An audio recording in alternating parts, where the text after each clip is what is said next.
So I'm very grateful to be here. I come from Treaty 13 territory, signed with the Mississaugas of the Credit, and I'm very grateful to be on this land of the Lekwungen-speaking peoples, and I'm grateful for the acknowledgement as a white settler who's in this space uninvited. With our my discussion today, I really wanted to focus on workplaces as places of interaction. So I don't really do the academic thing anymore. I'm in the world doing work, yeah, anyway. Workplaces for me are a place of interaction. They're a place where people of different genders, sexual orientations, racial and ethnic identities meet. They are therefore a place where we have the opportunity to bring down economic barriers as well as cultural ones for marginalized communities. They are places where there is innate conflict because we're interacting with people that we wouldn't necessarily interact with in our personal lives, in our social lives, in our religious lives. And so workplaces can be a powerful place to create this cultural change. Diversity, equity, inclusion, however, is not always that place. In theory, it is supposed to be. And since 2020, we've seen most large employers start to discuss the importance of having diversity, equity, and inclusion. Obviously, some of this work had started before then, but we are seeing much more since 2020. How much of that has actually been properly funded is really in question, and so often really well-meaning people are in diversity, equity, and inclusion roles, but within those roles they are often understaffed, under-resourced, and have not all the ability to make the change that they really want to make. And this is partially because of often having a limited level of authority. So very few diversity, equity, and inclusion professionals work at the level of the C-suite, which if we wanted to make systemic change, we would want people reporting directly to the CEO of companies. But that being said, DEI practitioners are still organizational change makers, and it's a privilege to work with them despite my critiques of the industry. So we've been doing some research at Pride at Work Canada, and Pride at Work Canada, we're a national member services nonprofit. We work with over 250 different employers in almost every industry, and we really want to look at the fact that within workplaces, we know that for trans and queer and two-spirit folks, that one of the major barriers is that we're not in positions of leadership too often. And that is the main reason why people aren't being hired into more senior positions, why people aren't being hired, period. And so we've been doing some research called Lead with Pride, Advancing 2S LGBTQIA+ Leadership Across Industries, that will be coming out in May, and on May 17th. And so these are a few of the quotes that have come out through it. And really one of the things that we saw through this research was that often trans folks, queer folks, we're the ones doing this work, right? We're the ones pushing it forward. We're the ones doing some of this work. And it's unfortunately not hitting in the ways that we would want. So for instance, one quote here, I don't want to sound jaded, but sometimes from a corporate perspective, it's about meeting the message and not following through with the actual kind of change. And so although DEI can be a source of change, we often see it as a source of tokenism, as a place where we are put up onto pedestals. Often we're put, I don't know how many people that were tagged today in corporate posts or in a post that you didn't like ask for, but I'm sure there's a few of us. And so that is what we often see with this type of work. And so we did some research back in 2019, 2020 called the Transitioning Employers, a survey of policies and practices for trans-inclusive workplaces with the Institute of Gender and the Economy at the University of Toronto. And one of the things that we found was that even among employers who saw themselves as inclusive, who saw themselves as kind of the pinnacles of inclusion for workplaces, often their DEI leaders said, we don't know who's responsible for trans inclusion. Obviously, our researchers wanted to say, shouldn't that be you? But apparently they didn't know. And so often what happens is that it's placed on, and this is a surprise to no one, I'm sure, in this room, on Pride employee resource groups, on individual trans people, and really the work is put back on the community to make any type of inclusive change that is then tokenized. That being said, DEI is also making other changes that aren't tokenistic. And so some of the things that we work with employers to do is include trans inclusion policies. For those who don't already know the Creating Authentic Spaces Guide by the 519, it's great and has a trans inclusion roadmap. One of the things that I find is that often we work with employers who have had a trans person come out, and that trans person then ends up becoming the advocate internally. But they don't know that there's options in terms of their journey. And so one of the things we like to promote, and one of the reasons why I'm talking about this now, is providing you the opportunity to know how to push your journey forward and support others who are pushing their journey. And so some of the other policies that we tend to look at is parental leave. So making sure that it's changed to pregnancy and parental leave. That has had an impact on a lot of people, including making it so that people can have their time off for their kid, no matter how they've had a kid. Bereavement leave, so changing bereavement leave from being based on specifically your relationship to somebody by blood to instead, or by marriage, and instead putting it as a set number of days so people can make their own decisions as to who counts as family. And that has a major impact as well. And then the other one is the anti-harassment policies, which we've been working with companies around making sure there's explicit examples of anti-harassment, because one of the things that we find when working with people in HR is that they don't know what harassment looks like towards our communities. They don't know that dead naming consistently, using the wrong pronoun, you know, forcing people to go to the bathroom 14 floors away is discrimination. They don't realize that. They think they're doing a bang-up job and that it's just mistakes that are happening. So you put it directly into the policy. We also have practices, so inclusive hiring practices beyond just let's introduce ourselves with our pronouns ideally. Gender markers and data, so making data changes among employers has been a big thing, and hopefully we'll actually see some of these changes in the discussion of the federal regulations in regards to reporting around the community. We may be added as a protected category of 2S LGBTQIA+ folks. We're trying to advocate that we're not just lumped in there as one big group, but we'll see. Gender inclusive facilities, benefits, so working with employers to actually cover additional care. Obviously, we would ideally like to see government do this, but at least working with insurance companies is making some of that change. And now Sun Life, Manulife, Medivive, Blue Cross, soon to be Pacific Blue Cross, and many others have actually been introducing gender inclusive plans, but many brokers and insurance brokers will actually say, no, there's nothing like that, even when they're working with a company that has it, because people don't know that it's there. Then obviously training, and one of the most important things that we found was mentorship.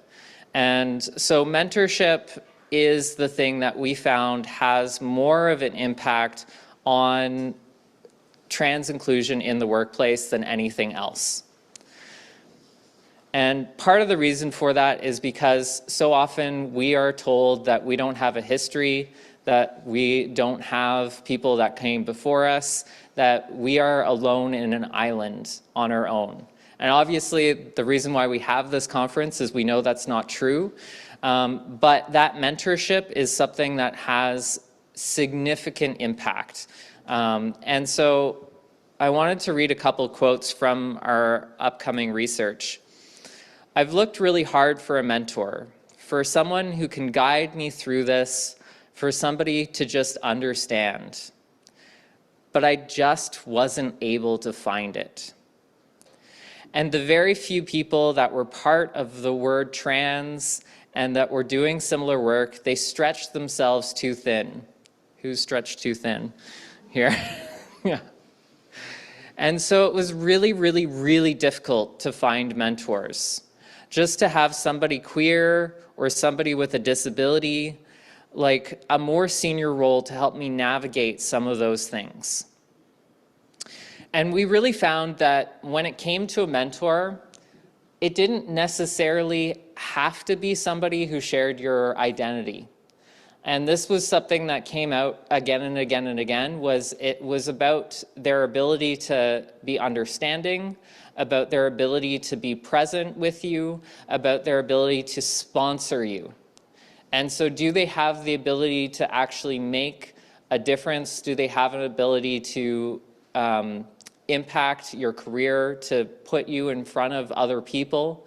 Those were the things that had the biggest impact and were most important for people, even beyond sharing an identity. And so on the other side here, we have somebody who did find that. So I feel safe in that the CEO of my company supports me in my journey as a trans professional. But like, if the CEO didn't support me, like if I didn't have 1 or 2 sponsors, I wouldn't feel safe. When I was being kicked around, I didn't have those sponsors. I'm lucky to now have them, so I feel safe for that reason. Another part of the reason I've been waiting to come out is I'm not going to come out until you have the tools and supports in place to take care of the education part. But I'm not going to be fielding 40 emails after I come out. Many of us do deal with those 40 emails, but it's not something we should be doing. So on that note, I'm actually going to close slightly early. And really say that the importance of mentorship and sponsorship is the thing that DEI should be doing. DEI has the opportunity to make change if it does this work, if it does that mentorship, if it does that sponsorship. And so if there's one thing that you can push for within your employers, it's that. So thank you. Thank you. I'm jealous of people at home who may be in their pajamas. You've made a good call. I want to begin by amplifying the voices of Indigenous people who are calling for a decolonization. It's too early to reconcile. We're still at the truth part. And that decolonization must necessarily involve the payment of reparations, the transfer of governance, and the return of land.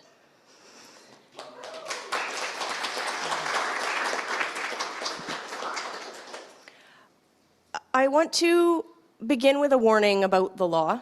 I'm a lawyer and I'm wearing my credibility pajamas today, and I miss a time when I was able to advise people to choose solutions that were not lawful because our elders have told us that polite civility is not the thing that gets us to the place that we're going, and no number of policies or gentle requests solve the problems for the most vulnerable among us. And I am frustrated. I'm as frustrated as I am grateful that I stand in a place when I can force a solution because a court or a tribunal has ordered some change that should already have happened. So I want to remind you not to think about law as the solution to all things. It's one of many arrows in the quiver of tools that we have.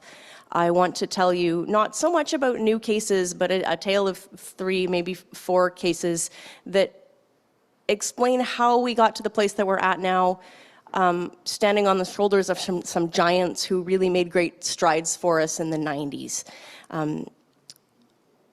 Before that, I will selfishly and generously make a plug for the Catherine White Holman Wellness Center that has a generous fund from Van City, and I would like to buy you a name and gender change and help you with the paperwork. The email address is lawyer@cwhwc.com. Perhaps someone on the Zoom could put that in the chat for folks. Write to us, we'll do all the things and pay all the things, because you should have ID that says who you are. I'll also recommend a small resource which is available at canadianlabour.ca/workers-in-transition with hyphens between those words.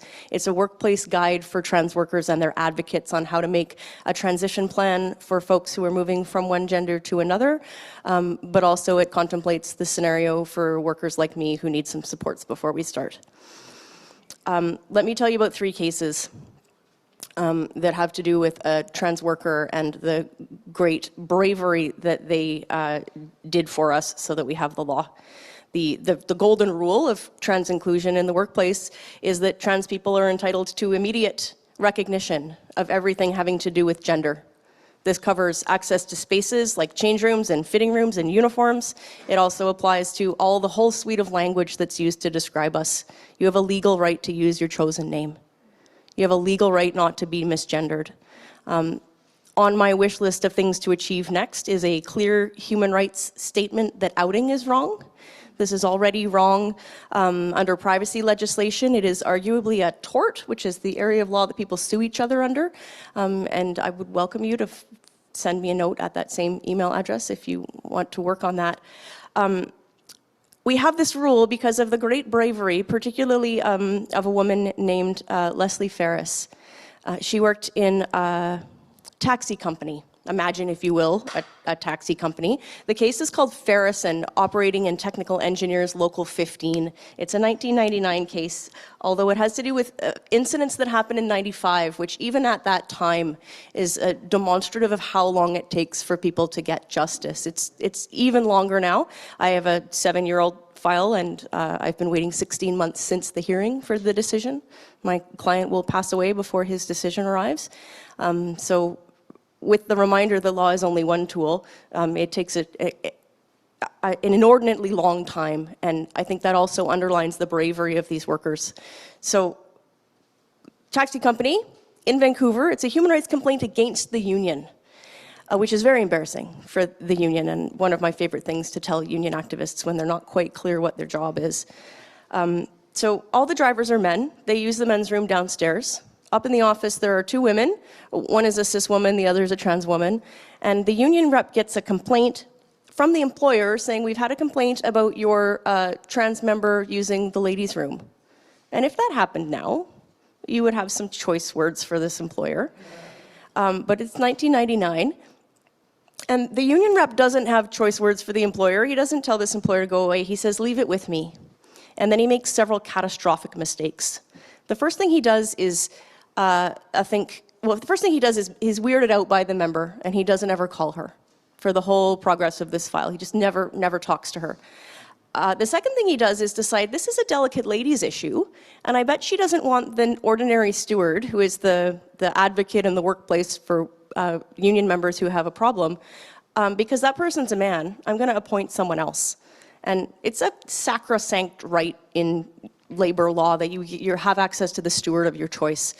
So not only did the rep mess that up, but he hadn't done the math about how many women there are in this workplace, and he had actually appointed the person who complained against our member to represent her. And then because no one had talked to her, the rep, the new steward, and the employer sit down for an investigation meeting about this toilet complaint that the member never comes to because no one told her. The employer disciplines her for not coming to the meeting. For any other worker, this would be a simple question of employer overreach that we would fix. But the way it landed for this worker, it came as a fundamental attack on her ability to be a trans woman in the world. She felt like she'd been disciplined for using the toilet. And she did in this pattern that I would encourage you all to look for, of the worker just ghosting away from the work site. And people don't just ghost away from their livelihood. Something has happened. Her collective agreement entitlements under her union contract were dealt with in arbitration. I don't know why she didn't bring a complaint under the Labor Code for failure to represent her, which is a right that unionized workers have. But she brings this human rights complaint against the union, and she gets $5,000 in 1999 money, which shows that unions can't discriminate against trans people. It's very embarrassing because the union rep is named in the complaint. But it's also a toilet case, and it says she can use the toilet, for heaven's sake. We're still talking about toilets these days, and I mean, the rule applies to uniforms and sports teams and all that nonsense. It's been settled law in British Columbia, which is a persuasive human rights tribunal across the country, that you can use the toilet. So you can tell people we stopped fighting about that in the 90s and they should move on to other kinds of basic decency. The next two cases, fast forward to 2 years ago, are the first time human rights tribunals in British Columbia and Ontario dealt with non-binary people, and with folks who use they, them pronouns. And the good piece of this is that those tribunals both reinforced what we thought we knew, which is that non-binary folks have the same rights as all other trans people. The first case is called Nelson and Goodberry Restaurant, and it's about a place in Gibsons, a restaurant that is doing business as Bueno Osteria, in case you like to bear a grudge in the same way that we're all mad still about Ferris because of Blacktop and Checker Cab in Vancouver. So Bueno Osteria in Gibsons. Jesse's a server. Folks in the room know Jesse, I'm sure. They got hired at this place and said, I use they, them pronouns. Is that going to be okay? And the manager said, well, we've never had that before, but we'll try. And that was enough for Jesse. The standard is not perfection. And everybody was good except for the bar manager, who refused to use they, them pronouns. He also did this thing that people who are... if you've had the pleasure of being a server, you know you may not be entitled to a name. Your name is Sweetheart or Honey or Darling. Jesse had pink hair, so they had to be Pinky. And they found all of these descriptors really feminizing in a way that was undermining to their dignity. And because it's a non-unionized workplace, there was no steward. Jesse went to the boss and said, I'm having this problem. And the boss said, okay, well, we'll deal with it, but later. Later never happened. There was an altercation between the bar manager and Jesse Nelson. The employer chose the bar manager and phoned Jesse a few hours before their next shift. Jesse's smart and put the manager on speakerphone, so there were some good witnesses there at the hearing. And the manager said, you're laid off, and you can lay off your probationary employees. This is lawful. What you can't do is this candy-coated human rights violation that the manager said. He said, you came on too strong and you asked for too much too soon in terms of language. Jesse got a $30,000 injury to dignity award, not because they were misgendered at work, but because they were laid off for refusing to be misgendered at work. Misgendering at work is a human rights violation, an extremely valuable one. You want to clap for Jesse. I think that's a good idea.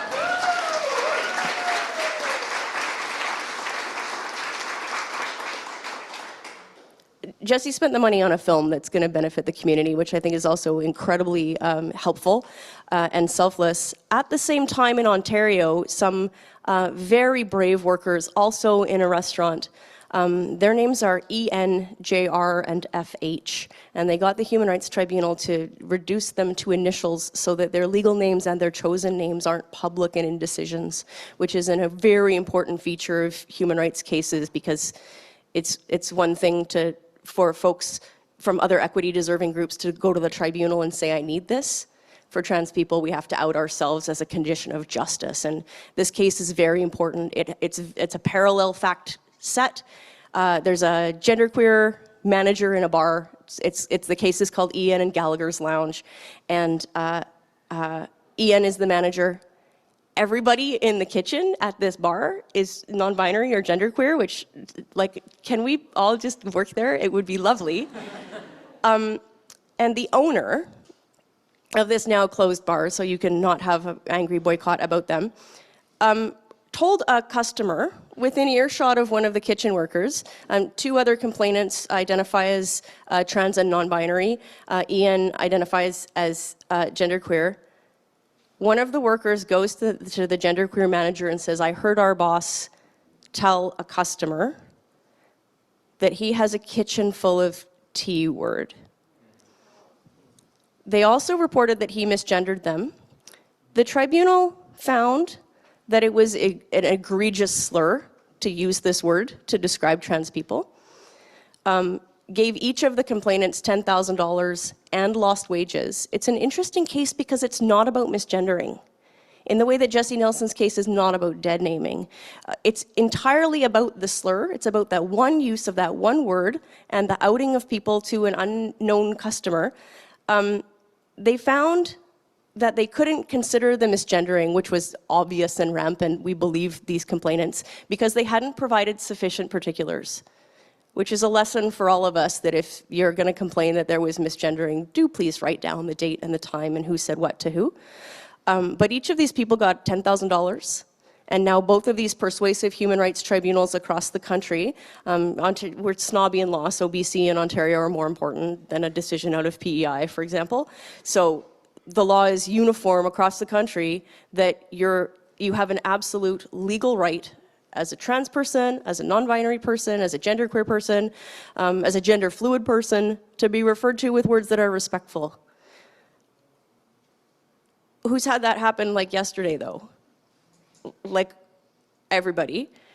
And I think the point about this is not that every time this happens we should file a complaint, because we absolutely shouldn't. It's also not that having a good decision will change the world, because it's not enough, in the way that the criminal code is a list of things that are illegal, but we have a book that gives us a remedy for after. I think the reason that it is useful to pursue this avenue is because of what happened a few months after, when there started to be a little bit of media coverage, and I was very frustrated in my job and thinking I would like something different. Perhaps I'll go back to driving a garbage truck, or I'll find a cool kitchen where everybody in the back is non-binary. And I got an email very, very late on a Saturday night from a fast food worker in Smithers, who wrote to me and said, "I gave Jesse's case to my boss and it's better now." And it's not that there's a tribunal that has recognized that we're people. It's not that we've had employers who we've forced to pay. It's that this is one more way in the history of our long activism to make sure that people see that we're real and that we matter, that there's people like Jesse Nelson who will fight for them, and that impact of the justice is contagious. That's what makes it worth it. Thank you.